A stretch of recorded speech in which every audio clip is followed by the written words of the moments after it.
Hello again, everybody. Moving on to the next panel discussion for the day on the topic The Agile Dilemma, the Practitioner's View. Before jumping on to the panel discussion, I would like to thank our founding sponsor, Innovation Roots, which is a leading consulting and training service provider helping organizations to achieve business agility and beyond. It is one of the leaders and pioneers of niche publishing services and is well known for content collaboration with global thought leaders, authors, and creators. I would also like to thank our sponsor, Gile, which is a product offering from Tata Consultancy Services Limited. It is a purely cloud based enterprise agile planning tool along with DevOps capabilities. Enterprises can use Gile to adopt agile practices or scale across multiple Scrum and Kanban teams using enterprise scaling frameworks such as SAFe, Sprint Agile, Less and More. You can also try out Gile for free for up to 20 users for 1 year by signing up at gile.io, or you can also reach out to us for any inquiries or exclusive product demo. You can check out the Gile page on Agile Network India website for further information. So I would like to welcome our panelists and our moderator for the day, Manoj. And over to you, Manoj, now, and to all the panelists. Looking forward for your panel discussion, and we would like you to give us an introduction about yourselves in brief. Thank you. Thank you, Shreya. Good afternoon, everyone. A warm welcome to today's panel discussion. The topic for today's panel discussion is the Agile Dilemma, the practitioner's view. From the emergence of Agile, there's always been a dilemma on which methodology to use and which to use in our project, right? And always there has been this constant debate on Agile versus Waterfall. And Agile and its principles, right? Mostly, a lot of times we feel that it's theoretical. So what we are going to do today is talk with some of the practitioners from the industry and how it is practically followed in the organizations. So to start with, let me give a quick introduction about me. My name is Manoj. I'm a project manager at ThoughtWorks, and I started my career as a software engineer, I think like most folks. And then I did my MBA, and I've been working as a project manager ever since. On a personal note, I have a daughter. She's about 1.5 years old, and she just keeps me on my toes. So I'll be the moderator for the discussion today, like Shreya mentioned. So we have an energetic panel over here. Vidya, Aishwarya, Kalyan. So let me pass on the mic, obviously the virtual one, of course, so that they can give a quick intro. So over to Vidya. Thank you, Manoj. Hello, all. I'm Vidya, and I'm excited to be a part of this panel hosted by Agile Network India. I have 16 years of experience, and I started my career in 2004 as a software engineer at Infosys. After 7 years in Infosys, I've moved on to run my own startup in the edtech space, and I've dirtied my hands, learned the hard way about the entire life cycle of the business. And after a successful exit from the startup, I joined PayPal as senior product manager, and I built product capabilities on the payments compliance platform. On the personal note, I am a mother of two boys, aged 4 and 8, and my husband is an entrepreneur, and I'm based out of Chennai. I'm also a great fan of community engagement, and I've been an active participant in the product communities. I host webinars about best practices in product management. I look forward to this discussion today, Manoj. Thank you, Vidya. Hi, Aishwarya. Go ahead. Thank you, Manoj and Vidya. Hello, everyone. Good afternoon. I'm really glad to be associated with ANI as part of this panel discussion. So, I started off my professional stint as a business analyst, and I've spent more than a decade working across banking space. Some of the pointers to mention, like ANZ and SCB. So, I wanted to explore and extend my capabilities that I've gained over these many years on the banking space and come out with the banking products. So I'm fortunate enough to get an opportunity with Target. It's a product-driven company, and I'm currently working as a senior product manager, come product owner, managing the digital product lines. So like corporate banking, retail, and lifestyle banking products. On the personal front, I'm also based out of Chennai, and I'm married and have two boys, just a little born, new one, and a 6-year-old son. And I'm passionate about community as well because that gives a broader views and also help me to engage in several activities.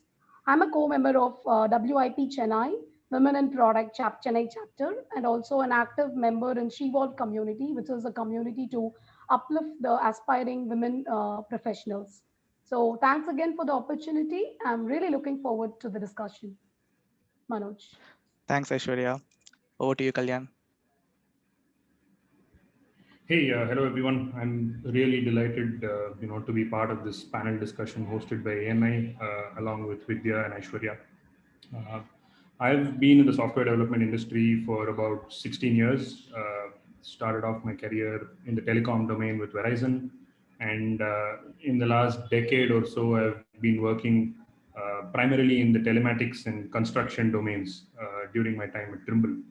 And during this period, I've donned several hats like that of a developer, a tech lead, a team lead, a dev manager, and right now I'm actually managing 3 agile squads out of our Trimble Constructions Chennai office, and we are responsible for 2 of our key flagship products. And I'm super passionate about building and nurturing teams and take a lot of personal interest in employee growth. And on the personal front, my wife is a practicing dentist, and we are soon to be parents. So really looking forward to that in 2021. And I enjoy reading, during my spare time. I love watching cricket and tennis, and I play both those sports as well. And really looking forward to a terrific discussion today afternoon. Yeah. Thanks, Manoj. Thanks, folks. Thanks for that introduction.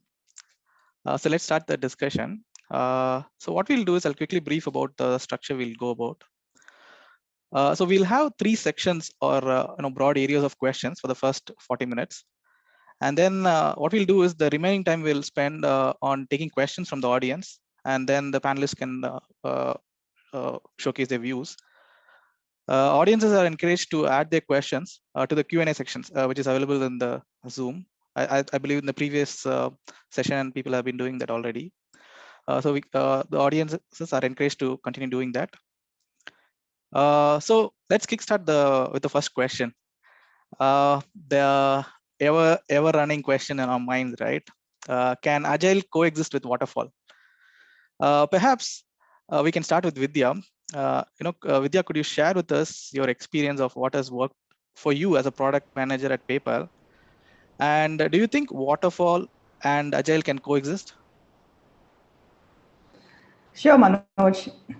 At PayPal, in the compliance organization where I come from, our requirements are always time bound, as we need to build companies, the capabilities that are specific to compliance. They are, as per policies laid out by regulatory bodies. So we always blended the traditional waterfall and agile model for this kind of time-sensitive nature of requirements, and we leveraged the positives of both the approaches. And this seemed to be a smarter way for us. Let me share some of the critical things that we do in our team to blend this. When I, as a product manager, prepare the product backlog at the beginning of the project, I have a robust preliminary definition of how the final product would look like and how the customer experience would be like with detailed UX mockups, etc. And also give a target date of release to my engineering teams because I have the regulatory timelines. We then approach the project in an agile way by following the sprint ceremonies like daily stand-ups, sprint demos, product backlog deliveries, and so on and so forth.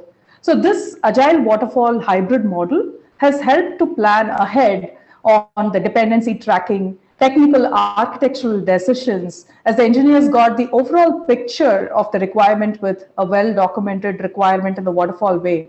And just because the initial documents were thorough, we could easily adapt and implement a change to the initial backlog. So I would say a big tick to Agile and Waterfall coexistence, as I can see how we are able to sustain, develop, and release a well-accepted product faster using this approach, Manoj. Thanks, Vidya. And thanks for sharing your experience, of approaching a project using this hybrid Agile and Waterfall method. Probably let's continue on the same note on Agile and Waterfall coexisting. Kalyan, what are your thoughts on this? Sure, Manoj. So I believe we have Agile and Waterfall actually going hand in hand in many of our organizations today without actually calling it out, right? So, for example, I mean, based on my experience in the last decade at Trimble, I've found that mostly when we have end user or customer facing features and products, they tend to flow through an agile methodology very naturally. So, and this is also because we encourage this mindset, all the way from feature discovery to design, implementation, and all the way up to market launch. So teams realize that they're following agile practices and principles. And I echo Vidya's views on the blended approach, but have a slightly different take on it, from an engineering perspective. Oh, thanks, Glenn. I think all of us would be very keen to hear about your take on the engineering perspective. Yeah, absolutely. So if you look at some engineering driven initiatives, right, like legacy system retirements, making security upgrades, or doing a patch or a version upgrade on pieces of our software system. So normally these come with like very clearly defined dates and very well crafted requirements.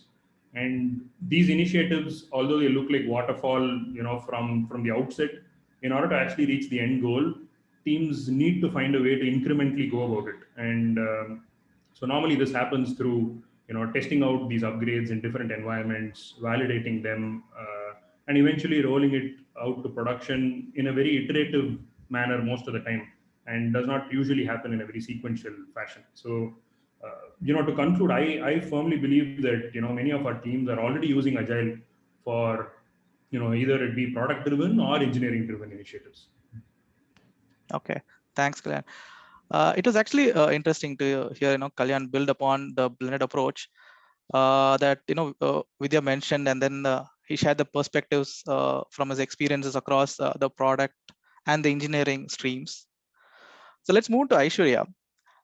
Aishwarya, share with us your thoughts on this. Thank you, Manoj. Definitely, I would second to what Vidya and Kalyan had said from the blended approach perspective. So I have an experience working in pure waterfall and pure agile, basically. So both these approaches have their own pros and cons. Especially working on pure agile against a tough product deadlines is always overwhelming one. And particularly being on the product management side, we were always burning midnight oils every day, so which is not really a sustainable model, not just for the individual but also from the organization perspective. So as a product management team, we were always expected, to be well ahead of the curve with respect to the product requirements, and also we need to forecast certain things like the roadmap, the backlog, the various stakeholders within the organization. It could be different departments like pre-sales, sales, and marketing. So in this case, we were forced to shift from the agile to waterfall, which was the right decision, I would say, where we kind of able to manage and also be prepared at least by a quarter in terms of the requirements. So the rest of the development will still follow agile, like having own stand-ups and things like that. That will still continue the agile model. This would also give space or room to the BAs as well as the product owners to validate the requirements and what is getting built. That is naturally something the POs can also investigate throughout the cycle. So to summarize, the best approach so that worked for us is the product management, always to go ahead with the waterfall, and the product development still can follow through agile. This would be a nicely blended approach, my view, Manoj. Thanks, Aishwarya, for that the additional perspective that you brought, and where the blended approach was where separate roles follow different methodologies, but at the end they are responsible for a successful delivery. I think in summary, across the panel, there's been a strong success story on agile coexisting with waterfall. No matter whether it was known and acknowledged or followed inherently, agile can successfully coexist with waterfall. Thanks, panel, for sharing your experiences. Let's move on to the next question. Something I've seen and heard, and I'm sure a lot of folks in the audience will also relate to. What are the issues or challenges faced by distributed teams? To put a spin to that a little bit, and to ask the question a little differently, let me throw this thought. Isn't working over the table easier versus working over a call or a meeting? So For this question, let me begin with Aishwarya. Aishwarya, please share your thoughts. Thanks, Manoj. That's definitely a brilliant question and also apt for the new normal situation that we are in, right? So we all know that the preferred option would always be co-located teams when given a chance, right? So there are a lot of benefits I see working in a co-located teams, especially be walking into a table as you said and getting things sorted out very quickly and with very less friction between teams, right? And also the effective discussions can happen over scrum boards or discussion rooms, and even during the critical times of the project you can set up a war room, and also the shared tables which collaborate nicely the team members, right? But practically speaking, though it is a good way to do it, it cannot always be the case, right? Because organizations may have different team members working across different geographical locations and also with different time zones. So hence the important factor is how are you establishing the distributed team, what are the critical things that you need to adapt to, that is more plays the success of the distributed team, Manoj. Thanks, Aishwarya. Are there any best practices, in your opinion, that we can follow when setting up a distributed team? Yes, Manoj, I think I can share some of the practices that we follow in our team. Basically, a couple of points I could point out, which is building trust. Because trust is something that you can gain very quickly when you work in co-located teams, but in the distributed approach, it's quite difficult. So what we have done is basically we have asked the Scrum Master to facilitate some coffee chat discussions. That is kind of an informal, get together sort of things virtually that bring a good camaraderie with the team members, right? And that kind of establish the trust within the team members as well, and respect each other's time, which I feel very important because it's kind of a discipline that you bring into the team, which means we know that people are working in different locations and time zones. You have to be always mindful of, when are you calling your team members and how you would expect others' time, and having a meeting set up in a very common time zone that matches or overlaps everyone and be part of the discussion. So these are certain traits that we can, inculcate within the team members. And the most importantly is the proper preparation and planning, because it is not like the teams are sitting together, right? You can walk over the table and ask the questions any number of times. So when you're calling a person or writing an email, you have to always collate information and be prepared. Even during the scrum discussions or any meetings, always be prepared what you want to ask for the team members, have the documented properly, and that avoids too many back and forth calls, and it is an effective way. And finally, we should not forget about the effective communication, which means we should avoid lengthy mail or chats, leaving a late night message to the folks and say you're expecting a written response, which is not a very professional way to handle the situations, right? So even in case of urgency, you can pick up a phone and sort it out. But the kind of documentation that you need to do plays a very important and vital role, like documenting the discussions over the calls in Jira or any sort of tools that work out for an organizations. So these are some of the practices we have used, and I think it is working well for our teams in the distributed approach. And I'm sure that this will help to give a very high performing team, Manoj. Hey, Aishwarya, I think a lot of valid, interesting points that you made. One thing that excited me is when you quoted building trust. So would love to hear on how you guys are enabling your team to build that trust and still make the distributed team work, especially when you onboard a new fresher. How does that even work for you? So thanks, Vidya. Thanks for bringing it up. Actually, so one thing I want to just quote. We all know or heard of a quote saying that he who does not trust enough will not be trusted, right? So that's the first trait as a manager I want to acquire myself. That is, I want to set an example to my team members to gain their trust first. Instead of first I have to gain their trust, right? Some of the things what I do or I practice with my team members being a manager is, I do have a constant check with the team members on their well-beings during this COVID time, especially, right? I often check up on them, not just the work related, but also personally, how are they handling things? What do they need? Any help sort of things. And I do encourage and motivate them for all the hard works and on all the hours that they put into the work. So, which is something like sending a small appreciation note or a token of love that you can express in whichever way which is possible to you. That kind of really keep up the team well bonded. And I completely try and avoid micromanaging, because that is the main factor which fall through the crack, right? So instead what I would try to practice is make them the owners of their work, and make them the owners of accountable for their own deliveries. That these are some of the things I follow. And most importantly, you have to stand by the team member during the difficult times. But if you do that, then I think that will really give them their confidence, and then naturally you can gain trust with the team members. And this would really help to improve the team morale as well, Vidya. Thanks, Aishwarya. I think Vidya rejoined. There's one more Vidya. Okay. Thanks, Aishwarya. I think we spoke a lot about trust, and then we also spoke a lot about respect, preparation, and then disciplined communication, right? Which needs some extra care, especially during this distributed scenario that the teams are in right now, and where the team can excel as well. Continuing on the same thread, perhaps Kalyan, we'd love to hear your thoughts on from your experience. Sure, Manoj. I think this is an amazing topic, right? Considering where we are today in a COVID world. I'm deliberately not choosing post-COVID because I don't think we are out of the woods yet, as far as that is concerned. Irrespective of that, I think in today's scenario, like distributed teams are really the norm, right? Like we've got a largely remote workforce now, and with several communication tools being available very cheaply, and also we've got like high-speed internet access in most areas now. I think like remote teams and remote workforce will now become the norm, like going forward. And organizations will also start to invest on that. I mean, they're already doing it, but they're going to go more towards that. And for product development to be really successful with working as distributed teams, I think like communication and trust to me are like the most important pillars for that.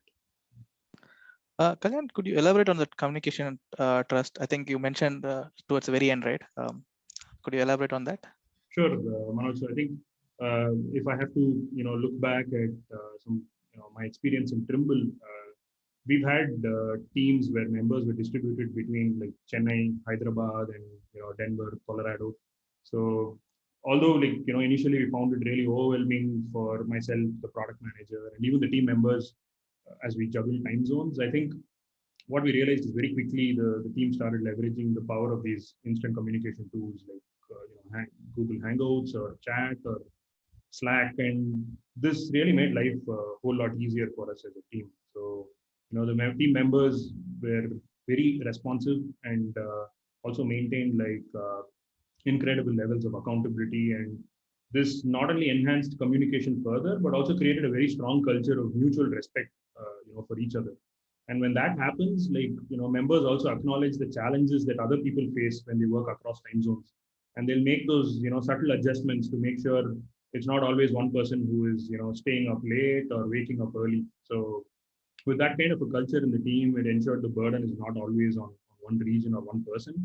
And overall, I think it just creates a wonderful culture within the team. And to me, that really is the essence for success when we start working in distributed teams. Great points, Kalyan. I think we start to see a pattern building here, right? Especially on the trust and the compassion part. And then we also brought in the tech savviness in leveraging the tools that are available. Let's move to Vidya. Vidya, would you like to share your experience?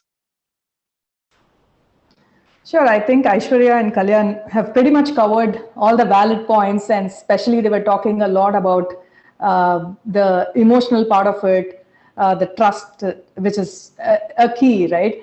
But again, my view to this question is, it is nothing like having a face-to-face communication, Manoj. But in the flat world today, the bare minimum expectation is we all should continuously improve to communicate effectively, irrespective of where the person is, whether in front of us or in a different location. I work in a distributed team setup, and I had my initial challenges too, adjusting to this mode. But I realized this setup is working very well. For example, if a user had reported an issue, I had engineers in both the location in San Jose and Chennai working and available round the clock to instantly solve the needs of the business. And again, PayPal has a culture that encourages us to have regular one-on-ones with the key stakeholders and the engineering teams with whom we work with. So this invested time in face-to-face connections brings people together irrespective of the geographic boundaries and builds a strong professional relationship. So it also gives us a space to clarify any differences that we had during our day-to-day execution, and we move on with actionable outcomes. The current trending wave is flexible remote working condition, and it also comes with a great advantage of sourcing the right talent without any geographic constraints. Yeah, very true. The concept of distributed teams is always trending, and every company is adapting to this model, and it's also packed with many advantages. Especially the part you mentioned, sourcing the skilled talent, and as you rightly pointed out. However, Vidya, I think I'm sure there are a lot of challenges in a distributed teams as well. What's your take on that? Yeah, absolutely. Distributed teams have a good share of difficulties, I should say. Large companies where we come from can facilitate modern communication tools, but unfortunately, we also get bombarded with too many meetings. What could have been a simple coffee cooler conversation will now become a rigid 30-minute meeting, right? So, which over a period of time can become tiring, and it also builds fatigue for us. At PayPal, every Thursday we follow something called as a focus day or a no meeting day, where we get to focus on our independent work with no calls. I also want to bring some perspectives from the small companies due to distributed teams. So I see how my husband, who runs the company in a small setup with a few employees, has been facing many difficulties to bring this team together to achieve productivity and revenue results. In fact, they are now working on a playbook to capture all the different struggles that they went through as a small company due to distributed setup and how they are overcoming it. And I think while talking about distributed teams, we should not forget to talk about the challenge of working late hours. I realized how vital this sweet sleep is and how much I have underestimated the power of sleep. I used to think, what if I lose a couple of hours of sleep because of a meeting with my San Jose team this week? And it's more productive to get it done. And I can surely catch up my sleep over the weekend. And guess what? Apparently, it doesn't work that way. The damage done to our body is irreversible. Sleeping 8 hours a day is vital for our health, intelligence, and happiness. So, keeping all the advantages of distributed teams, wellness should be at the center to keep us going, Manoj. Hey, Vidya, I absolutely love the no meeting idea that you just proposed, right? And I want to give it a try in my organization. So, I mean, can you share some thoughts? Like, I mean, how did the no meeting Thursdays actually work for your team? Sure, Kalyan. I recommend taking this back to your organization, right? So it works very well for us, especially my colleagues have been sharing that it's working wonders for them. I use these focus days every week to have some quiet me time. I make a conscious attempt to explore ways to learn something new that can eventually help me to increase my own work performance. In fact, this time of focus has helped me in the recent times to do my job better than before. I recently picked up on the data skills, and I've been able to make many data-driven decisions in my product. I also use this time to spend more time with my kids. My children's favorite game is Monopoly, and my son will be waiting for Thursdays to play with me. It's sort of real fun when I think about Thursdays, and it's sort of really rejuvenating, Kalyan.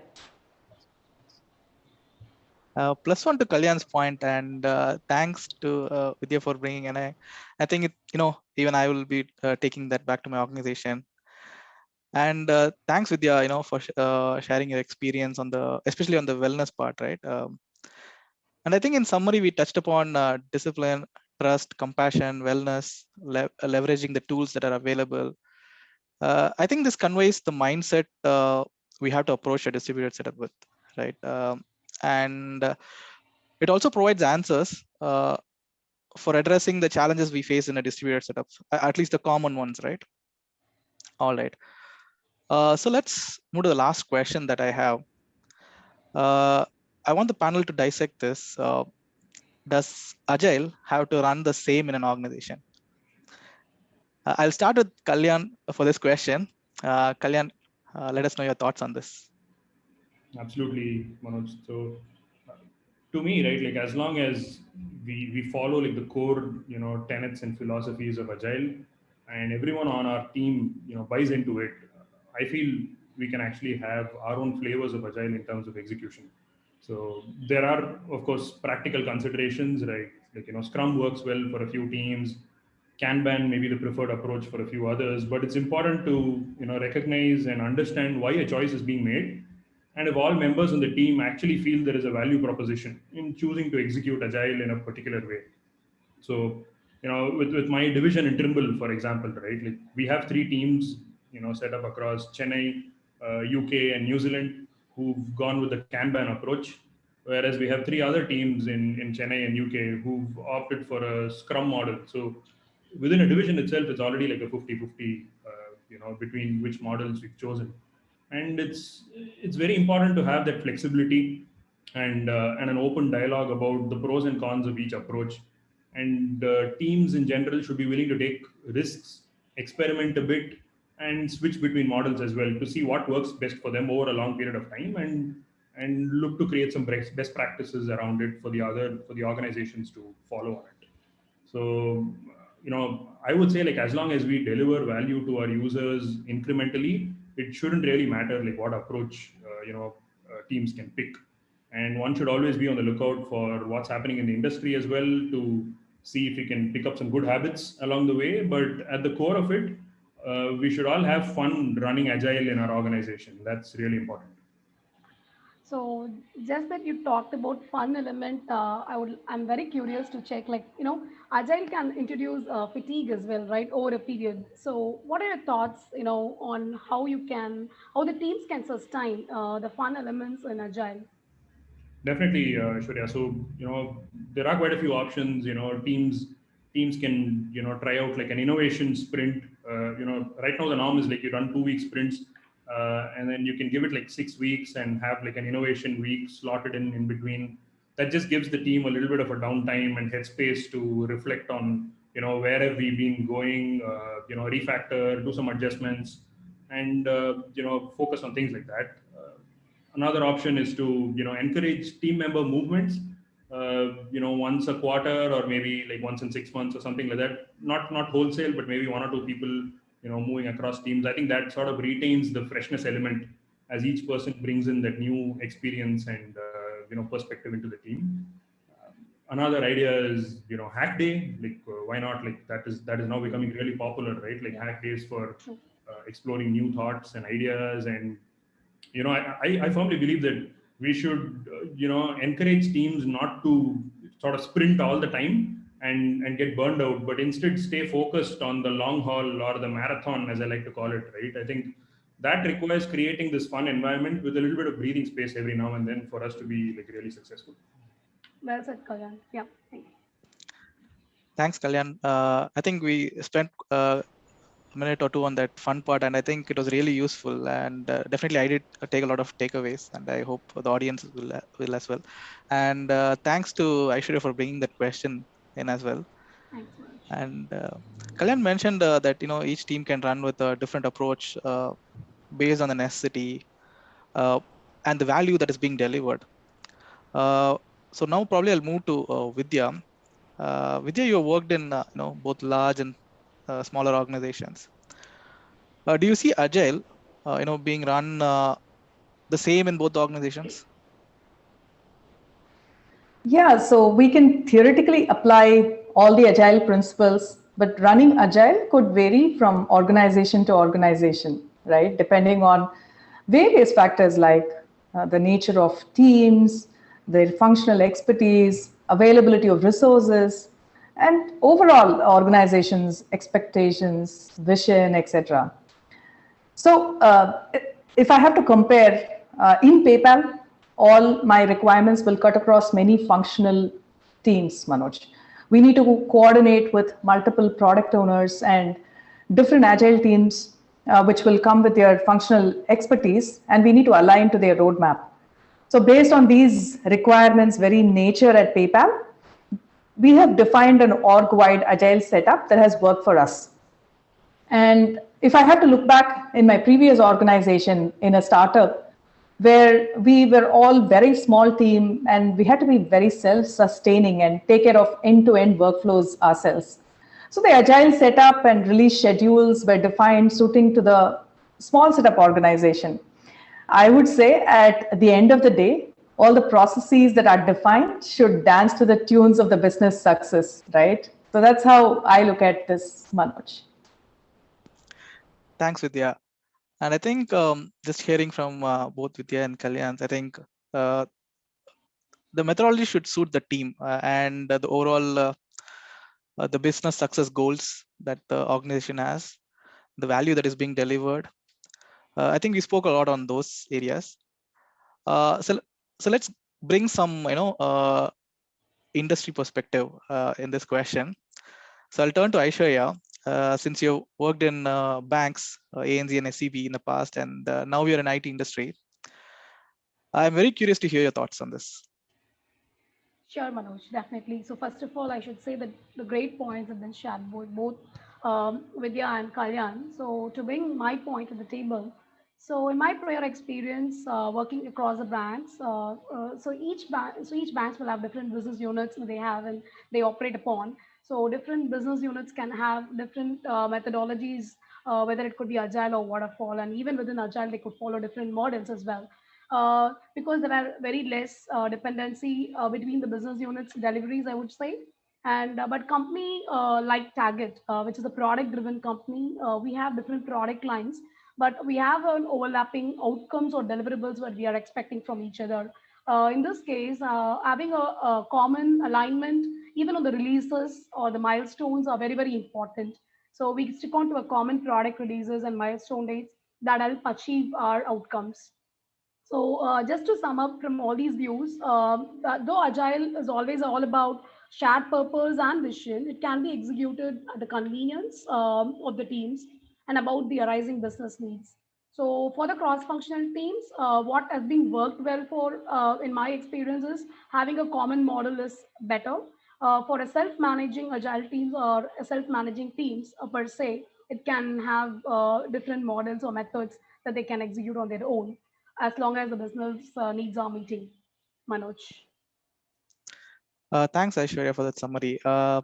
Just looking back, I think what has become clear in our conversation is that the business success factors takes a huge priority, and the value that is being delivered, and that has to sort of drive the methodology that can be practiced.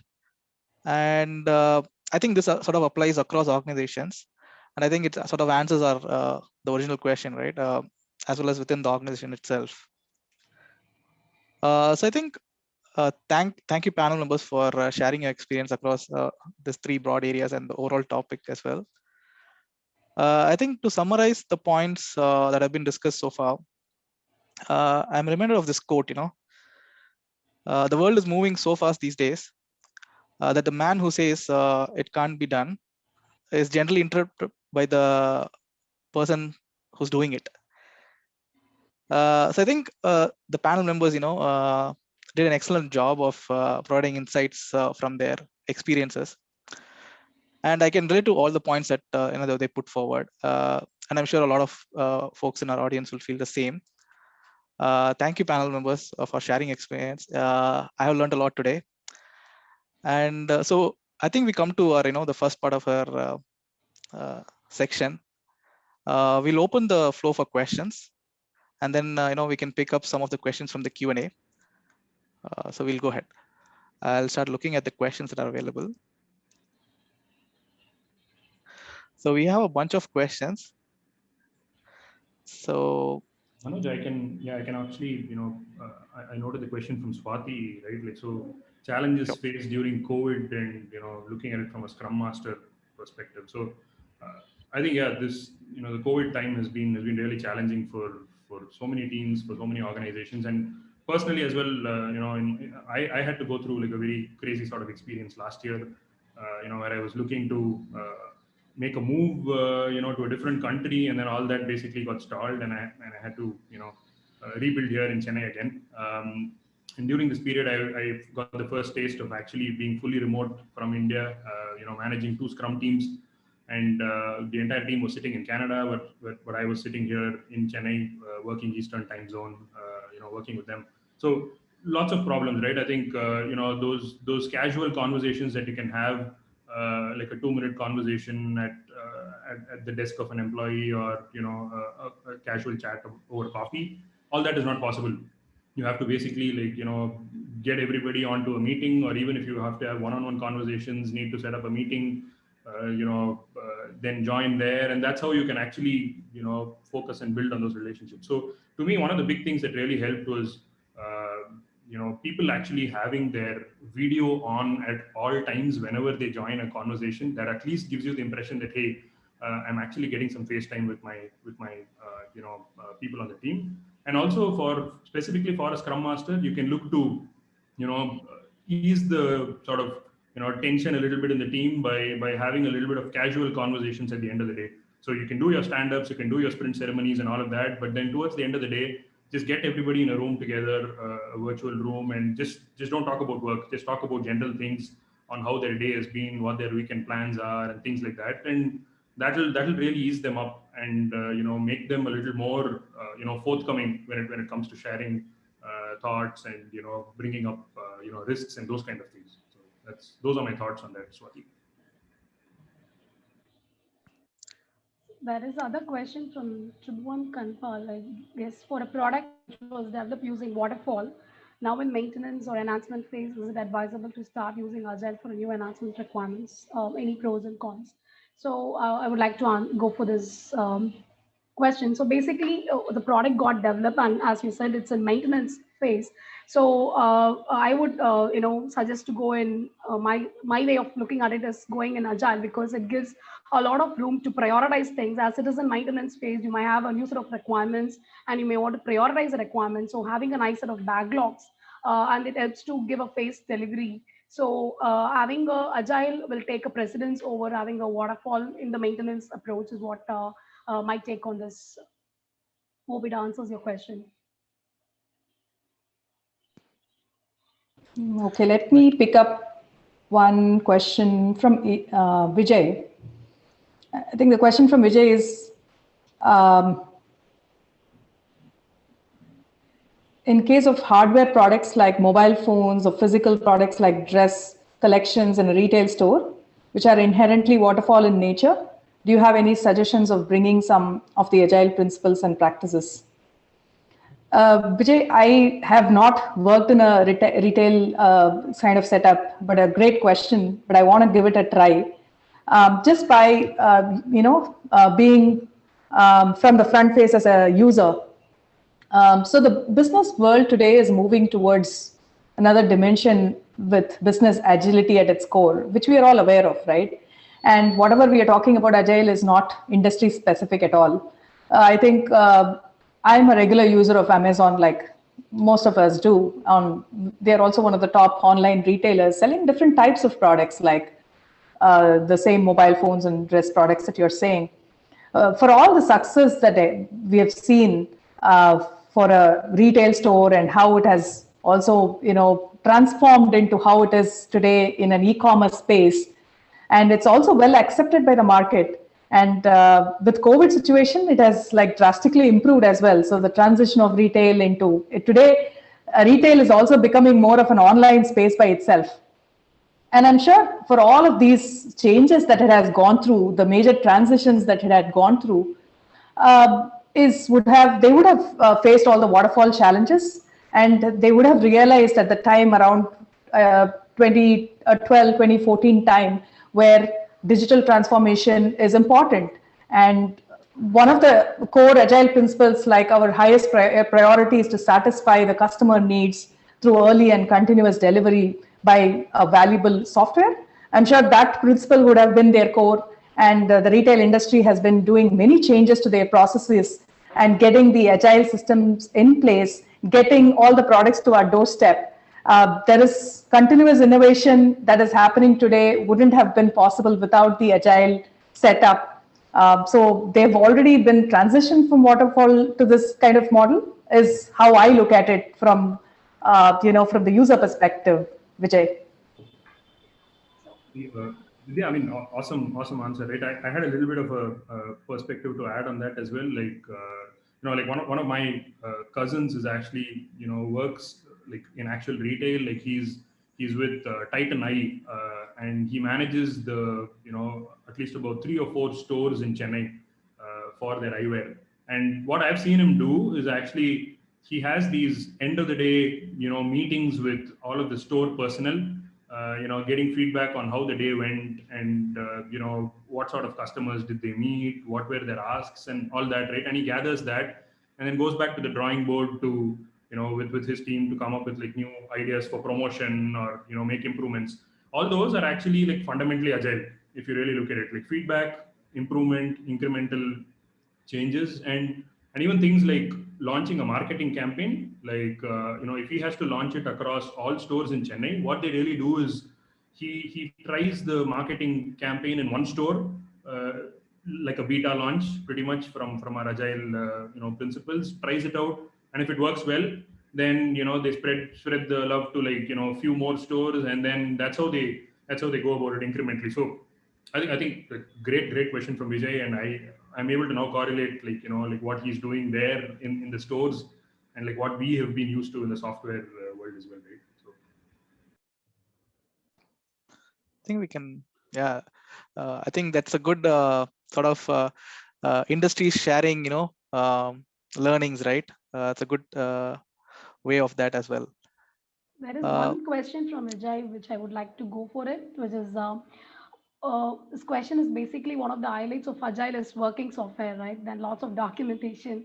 And if you take the blended approach, what would be your recommendation on what level of documentation is sufficient?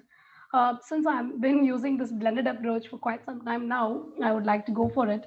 So, because Agile means always people think there is no documentation required or very less documentation required, right? But when you look back, once the product is ready, documentation serves a very important element, I would say, because without documentation, if a newcomer joins, he doesn't understand what's product, what got built, and what are the key features and things that are getting built in the product, right?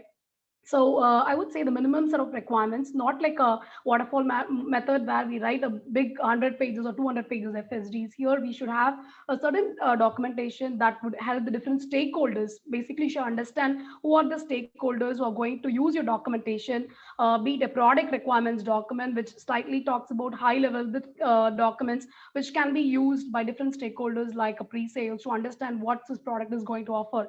And this is also serve as some of the different departments like the services department within the company to understand what this product is all about, right?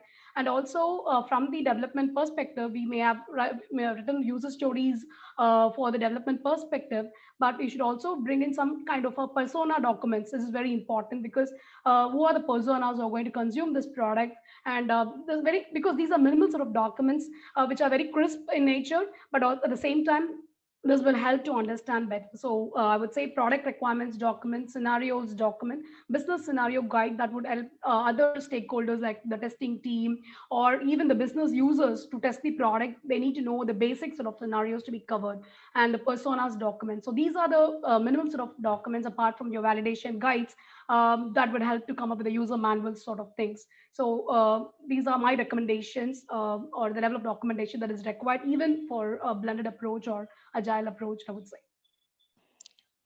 Maybe I'll take a little bit extension to that question, and what I should have heard, very valuable answers. And again, another thought that I had, which I think a few months back I had with my team was, when you look at documentation, should we only look at documentation? Is it only documentation? If the intention is to transfer knowledge, can we do it in video? So I think we already do that, like KT sessions, the way they do. And so that sort of was an interesting conversation that we had. What is documentation itself?